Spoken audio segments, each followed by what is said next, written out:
You open your banking app on a random Tuesday night. Nothing dramatic happened today. No big purchase. No emergency. And yet the number is smaller than it should be.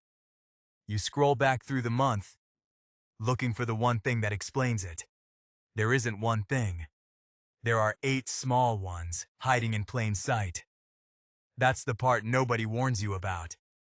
Financial ruin rarely looks like a single bad decision. It looks like a pattern you never noticed, repeated until it becomes invisible.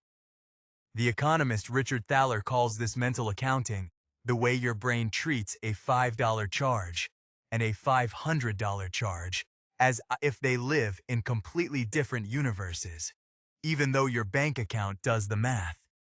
The same way for both. A $5 waste feels harmless. Do it 52 times a year, and it isn't harmless anymore. It's $640, gone, with nothing to show for it. You've probably already run the numbers on the big stuff.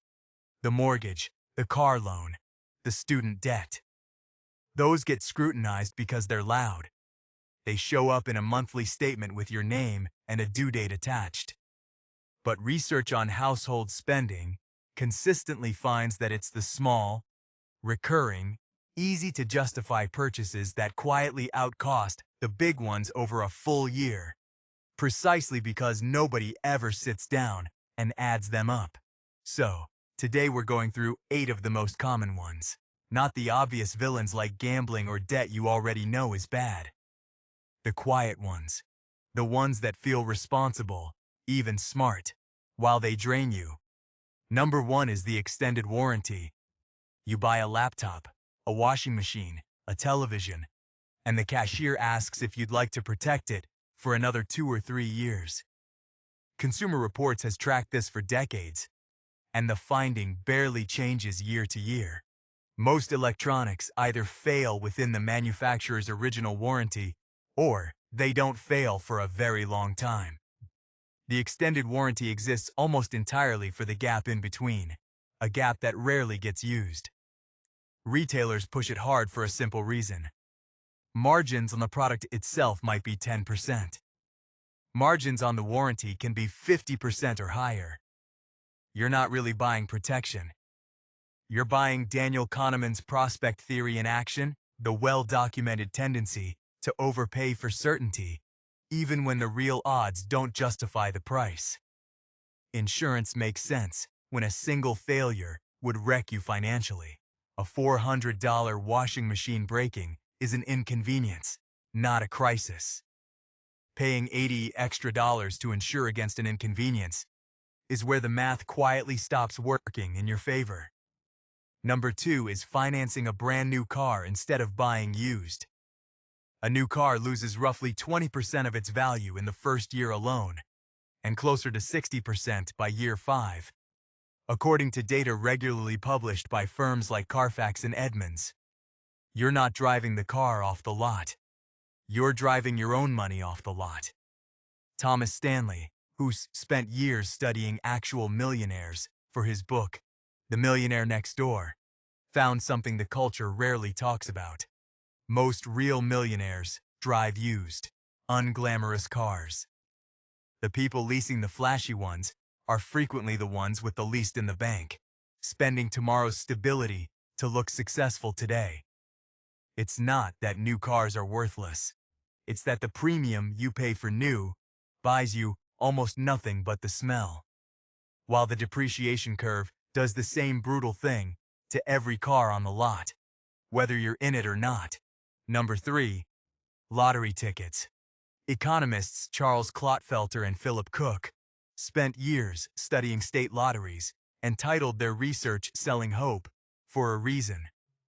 The expected return on a lottery ticket is almost always negative, often losing 50 cents or more of every dollar spent. And the spending is disproportionately concentrated among lower-income households, the people who can least afford to lose it. It isn't really a purchase.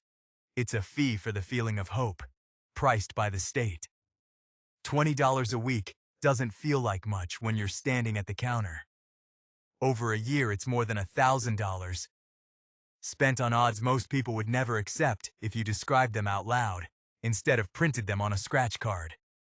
Number 4. The subscription you forgot you had. A 2022 survey from C+R Research found that the average American underestimates their monthly subscription spending by about $133. Not the total. The gap between what people think they're paying and what they're actually paying. Streaming services stacked on streaming services. A gym app you opened twice. A cloud storage plan for photos you already backed up somewhere else.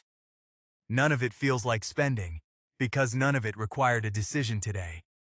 That's exactly why it survives. Number 5. Brand name groceries and household basics bought on autopilot. Paper towels, trash bags, painkillers, flour. In most of these categories, the generic version is manufactured to the same standard, sometimes in the very same factory, and multiple retailer studies have shown price gaps of 30 to 50% for what is functionally an identical product. You're not paying for quality here. You're paying for a logo you recognized in the aisle. Number 6. Bottled water as a daily habit. When tap water in most developed countries is tested more frequently than bottled water is. The EPA requires daily testing of municipal tap water. The FDA, which oversees bottled water, requires far less frequent checks. A daily bottle habit can run $400 to $600 a year for a product that in blind taste tests regularly fails to distinguish itself from the filtered tap water people already have at home. Number 7. Rent-to-own furniture and electronics. The math here is almost aggressive.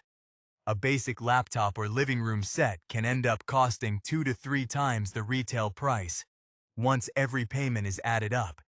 Structured specifically for people who need something now and can't pay for it all today. It solves the immediate problem and creates a much larger one, quietly, on a payment schedule. Most people stop tracking after the first few months. Number 8. Upgrading to premium versions of things, specifically because someone might see you use them. The premium phone case. The name brand gym clothes for a workout. Nobody photographs the top-tier cable package with 300 channels when you watch 6 of them. Warren Buffett, a man who could buy almost anything, has lived in the same modest house in Omaha since 1958 and has said plainly that buying things you don't need is how you end up having to sell things you do need. He wasn't talking about poverty. He was talking about a decision-making pattern that has nothing to do with income level. Now picture one ordinary person running all 8 at once. The extended warranty on a $2,000 television may be $200. The new car instead of a 3-year-old used one, easily $4,000 a year in extra depreciation and interest. A weekly lottery habit, $500 over a year. 3 forgotten subscriptions, $400. Brand name basics instead of generic, $300. Bottled water, $500. A rent-to-own sofa, an extra $800 compared to buying it outright. Premium versions of ordinary things, another $600. Add it up, and you're at roughly $7,000 in a single year, spent by someone who would tell you, honestly, that they don't have money to invest. Here's the counterintuitive part. None of these 8 things are wasteful because they're expensive. Plenty of expensive things are worth every dollar.